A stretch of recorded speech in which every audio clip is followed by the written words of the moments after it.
तो क्रिश्चियन समुदाय के लोग आते हैं और भारी संख्या में आकर हालेलुया का नारा लगाते हैं और कार्यकाल जो हो रही है यहाँ पर FIR जो हो रहा है उसको मतलब बिगाड़ने का काम करते हैं। वो बजरंग दल बिल्कुल सहने वाला नहीं है।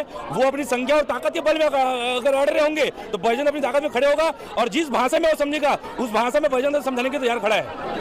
भारत देश में आपातकालीन स्थितियां हैं, लगातार बेटियां गायब हो रही है। ये बजरंग दल, विश्व हिंदू परिषद, तमाम संगठन बार बार प्रयास कर रहे बेटियों को कैसे सुरक्षित करें। आज हम आपको दिखाएंगे कि कैसे मसीह विरोधियों ने ईसाई लोगों के साथ भयंकर बवाल कर दिया। जब आप उस वीडियो को देखोगे तो आप सभी हिल जाओगे, इसलिए आप सभी उस वीडियो को पूरा जरूर देखिए। आप सभी उस वीडियो को देख सकते हैं कि जो अपने आप को बताता है कि हम सभ्य समाज हैं, हम समाज का भला करते हैं, ये लोग हिंदुओं को हमेशा प्रताड़ित करते हैं और हिंदुओं को पैसे के बल पर, स्वास्थ्य के बल पर, शिक्षा के बल पर और झाड़ फूक के जाल में फंसाकर हमारे हिंदू परिवारों को अपने आगोश में फंसाते हैं और अपने धर्म पर धर्मांतरण करवाते हैं। ऐसे लोगों पर जब प्रशासन बड़ी कार्रवाई नहीं करेगी तो ऐसे लोगों का मनोबल बढ़ेगा। आज पूरे प्रदेश पर दीमक के जैसे ये हिंदू समाज को खाने को बैठे हैं और हिंदू समाज को नुकसान पहुंचा रहे हैं। ऐसे लोगों को खत्म करने का समय आ गया है। अब बजरंग दल अपने मुद्दे पर ऐसे चीजों को लेगा और ऐसे लोगों को निस्तनाबूद करेगा, ऐसे लोगों को ऐसे जहर खिलाएगा कि इनको समझ में आ जाएगा कि इनके साथ क्या होना चाहिए और क्या नहीं होना चाहिए। अभी क्या हो रहा है, अंदर क्या कार्रवाई हो रही है? हम एक बड़ी कार्रवाई की मांग करते हैं कि हमारी बहन को जो लेके जा रहे हैं उनके ऊपर देशद्रोह के केस, उसके साथ अपहरण का केस लगना चाहिए क्योंकि वो हमारी हिंदू बहन है। हिंदू बहन को ले जाया जा रहा है तो उसके ऊपर अपहरण का केस और देशद्रोह का केस लगाएंगे और इनको देखेंगे ऐसे लोगों को। जी, जी क्या करेंगे? भारत देश में आपातकालीन स्थितियां हैं, लगातार बेटियां गायब हो रही है। ये बजरंग दल, विश्व हिंदू परिषद, तमाम संगठन बार बार प्रयास कर रहे बेटियों को कैसे सुरक्षित करें और 13 लाख बेटियां, संसद भवन का आंकड़ा है कि 13 लाख बेटियां भारत देश के हिस्से गायब है। और आज दुर्ग में भी पता चला कि केरल से संबंध रखती है कुछ लोग बहला फुसला कर बेटियों को लेके जा रहे थे। अविनाश गौतम जो जगदलपुर में रहते हैं, जिन्होंने सूचना दी, सूचना के आधार पर हम लोग पहुंचे हैं और FIR करवा रहे हैं और FIR हो और तत्काल फास्ट ट्रैक कोर्ट में डाले और इनको तुरंत फांसी की सजा हो। क्योंकि भारत देश में जैसे हम देख रहे हैं न्याय व्यवस्था को, बम कांड करने वाले को सेशन कोर्ट फांसी देती है लेकिन हाई कोर्ट में जमानत मिल जाता है, बाइज्जत बरी होती है। तो न्याय व्यवस्था सही होनी चाहिए। सुप्रीम कोर्ट के अभी FIR हो रहा है कि नहीं हो रहा है? होने के कारण आए हैं और हम लगातार प्रयास कर रहे हैं क्योंकि 36 FIR हो रहा है, सुनने में जानकारी मिली है। यदि नहीं होगा तो हम और जो हमें न्याय संगत काम करने वो करेंगे। छत्तीसगढ़ में 56,000 लड़कियां बालिग और नाबालिग गायब है। 2019, 20 और 21 का रिपोर्ट है। तो लगातार बेटियों को बचाने के लिए समाज को भूमिका होनी चाहिए और सत्ताधीश को भूमिका होनी चाहिए। ईसाई समाज के जो मुखिया है यहाँ पर मौजूद है, इनसे बात करते हैं। जी, अपना नाम बताएंगे? जी, मेरा नाम आरती है। जी आरती जी, हाँ, अभी आप लोग के द्वारा जो हालेलुया का जो है जयकारा लगाया जा रहा था, आखिर क्या जरूरत पड़ी कि रेलवे स्टेशन पे आप? मैम, हम लोग को एक्चुअली पता चला कि हमारे 2 सिस्टर लोग 3 बच्चे लोग को लेके 3-4 बच्चे लोग को लेके कहीं घुमाने के लिए जा रहे थे या किसी कारणवश काम उम के लिए लेके जा रहे थे। तो उसमें किसी बजरंगी भाई लोग को पता चला तो उन लोग यहाँ आके हल्ला गुल्ला करने लगे, हमारे ऊपर झूठा आरोप लगाने लगे कि मतलब इन लोग बच्चे लोग को बेचने लेके जा रहे हैं, ऐसा व्यापार करने लेके जा रहे हैं, इसलिए आके हम लोग यहाँ हल्ला गुल्ला कर रहे हैं। अभी आप और क्या समझ आया? देखिए, मैं संविधान के तहत बात करना चाहती हूँ। जी, बात करें। संविधान से हमारा देश चलता है। संविधान में लिखा हुआ है कि कोई भी व्यक्ति अपनी मर्जी से कहीं भी जा सकता है, आ सकता है, अपने धर्म का प्रचार प्रसार कर सकता है, स्वेच्छा अपने को मतलब जो उसको पसंद है वो कर सकता है। लेकिन कंटिन्यू अभी देखा जा रहा है कि कुछ हफ्तों से, महीनों से हमारे बजरंगी भाई बहन लोग मिलके कहीं किसी के घर में, कहीं किसी के चर्च में, कहीं रेलवे स्टेशन में आके हमारे ऊपर झूठा आरोप लगा के धर्म परिवर्तन करा रहे हैं। तो ये कर रहे, तो वो कर रहे, तो वो। अरे भैया, आप भी संविधान से चल रहे हो या फिर संविधान को बंद कर दो, संविधान को हटा दो। अभी जैसे 2-3 आदिवासी बच्चियों की जहां पर बात करें जिसके वजह से ये नज़ारे अभी रेलवे स्टेशन में देखने को मिल रहा है, उसके बारे में आपको और क्या क्या जानकारी है? देखिए, वो शासन प्रशासन का काम है। शासन प्रशासन के तरफ मैं पूरी सहमत हूँ। वो जात पड़ताल में जो निर्णय लेंगे, गलत है तो गलत है, सही है तो सही है, लेकिन बार बार क्रिश्चियन समाज के लोगों को आरोप लगाना, परगला रहे हैं, ये कर रहे हैं, वो कर रहे हैं। आप धर्मांतरण को पहला मुद्दा मानते हैं कि इंसानियत को?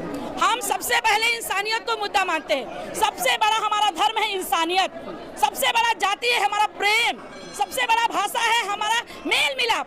हम मेल मिलाप को जाति, धर्म, भाषा मानते हैं। उसमें से एक लड़की का कहना है कि मैं नारायणपुर घूमने आई थी, छप्पर करके कोई गांव है नारायणपुर से, वो वहाँ की रहने वाली है। उनका कहना था कि मेरे को नारायणपुर के लिए बुलाया गया था और मुझे जानकारी नहीं था कि दुर्ग लेके आ रहे हैं। ऐसा जानकारी अगर बोल रही है, अगर सोशल मीडिया में आके वो सबके सामने अगर हो सकता है उसके ऊपर कुछ दबाव डाल के ऐसा करवा। उस समय तो कोई नहीं था, अब नहीं मालूम उसके बारे में। उसके बाद में मैं बोली ना, शासन प्रशासन में मैं पूरी सहमत हूँ। वो जो निर्णय लेगी मैं उसको सबको मानूंगी।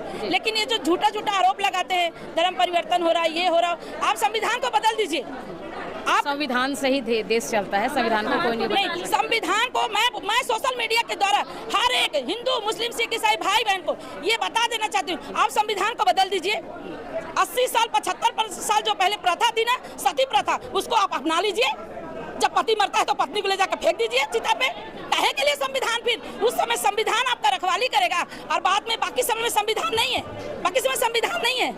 अगर जो पुलिस के द्वारा जो जांच पड़ताल चल रही है, इसमें अगर ये पाया जाता है कि वाकई में उनके माता पिता के जानकारी के बिना उन लड़कियों को ले जाया जा रहा था नंद के द्वारा, तब ऐसे में आप लोग क्या करेंगे? तो हम शासन प्रशासन का साथ देंगे। गलत है तो गलत है, सही है तो सही। मैं आपसे यही जानना चाह रही थी कि इंसानियत पहले की धर्मांतरण, क्योंकि कुछ लोगों का कहना था कि बच्चियों को पता नहीं था, उनको खाना बनाने के नाम से ले जाया जा रहा है। मैम जवान बच्ची है, छोटी बच्ची नहीं है जो उनको पता नहीं रहेगा। नहीं, ऐसा उनका कहना था। देखिए सच्चाई क्या है आप भी नहीं जानते हो, और मैं जवान बच्ची है, ठीक है। अगर शासन प्रशासन जो निर्णय लेगी मैं उसमें हृदय से सहमत। अगर बात सही निकला तब आप क्या करें? मैं सहमत हूँ। सहमत है? हाँ। तब आप तो फिर आपको ऐसा महसूस होगा कि आपने मतलब बेवजह गलत लोगों का साथ देने यहाँ पहुंचे। हमने किसी को गलत गाली नहीं दिया, अभी तक किसी को आप शब्द नहीं बोला। सिस्टर, मेरा मतलब ऐसा है कि अगर ये बात अगर प्रूफ हो जाता है, प्रूफ ना हो जाता अच्छा है, तो मैं सहमत हूँ ना भाई। मैं आपको ऐसा लगेगा कि हम लोगों ने गलत लोगों को साथ देने के लिए, तो मैं सहमत हूँ। गलत का साथ नहीं दूंगी, सही का साथ दूंगी। और आप इस चीज को स्वीकारेंगे कि हमने गलत लोगों को। आप सभी इस वीडियो को भी छोड़ के ना जाए, आप सभी इस वीडियो को पूरा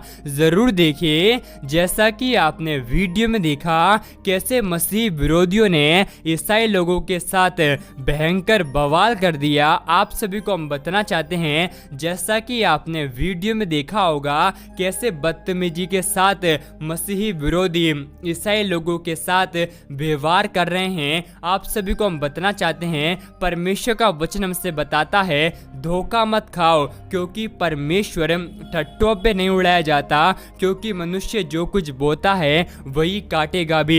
आप सभी को हम एक बात कहना चाहते हैं, ये मसीह विरोधी आज तो यीशु मसीह के नाम का मजाक उड़ा रहे हैं, लेकिन इनको मालूम नहीं है, क्योंकि परमेश्वर का वचन कहता है जो कोई तुम्हें तुच्छ जानेगा वह मुझे तुच्छ जानेगा। इसका मतलब ये है ये ईसाई लोगों का विरोध नहीं कर रहे हैं, लेकिन खुद यीशु मसीह का सामना कर रहे हैं। और परमेश्वर का वचन कहता है सामना करने वाला सचमुच दंड को पाएगा, लेकिन परमेश्वर की इच्छा तो यह है, परमेश्वर करुणा में परमेश्वर है और वह किसी का भी पक्षपात नहीं करता। परमेश्वर का वचन कहता है हमारा यीशु मसीह इस जगत में धर्मियों को बचाने के लिए नहीं, बल्कि पापियों का उद्धार करने के लिए आया है। जो लोग इस संसार की गंदगी में पड़े हुए हैं, जो लोग प्रभु यीशु मसीह को नहीं पहचानते, उससे हमारा परमेश्वर प्रेम करता है। लेकिन हमारे परमेश्वर ये चाहता है कि हर एक व्यक्ति उद्धार को प्राप्त करे। आप सभी को हम कहना चाहते हैं, परमेश्वर का वचन तो यहाँ तक कहता है यदि तेरा बैरी भूखा हो तो उसे खाना खिलाना, यदि प्यासा हो तो पानी भी पिलाना, क्योंकि ऐसा करने से तो उसके सिर पर आग के अंगारे का ढेर लगाएगा। आप सभी इस वीडियो के बारे में क्या कहेंगे, आप हमें कमेंट में ज़रूर बताएं। इस वीडियो के बारे में हम एक ही बात कहना चाहते हैं, परमेश्वर के वचन में लिखा हुआ है हमारा परमेश्वर भस्म करने वाली आग है और परमेश्वर न्यायी परमेश्वर है। इसलिए मसीह विरोधियों को हम चैलेंज देकर कहना चाहते हैं, जितना तुम यीशु मसीह के नाम का विरोध कर रहे हो उतना ही यीशु मसीह के नाम का प्रचार भी करोगे, क्योंकि परमेश्वर का वचन कहता है आकाश और पृथ्वी भले ही टल जाएगी लेकिन परमेश्वर का वचन कभी ना टलेगा। आप सभी इस वीडियो को एक लाइक करें, आप सभी हमारे YouTube चैनल को सब्सक्राइब भी कर ले। क्या पता एक परमेश्वर का वचन आपकी पूरी जिंदगी को ही बदल दे। परमेश्वर आपको आशीष दे।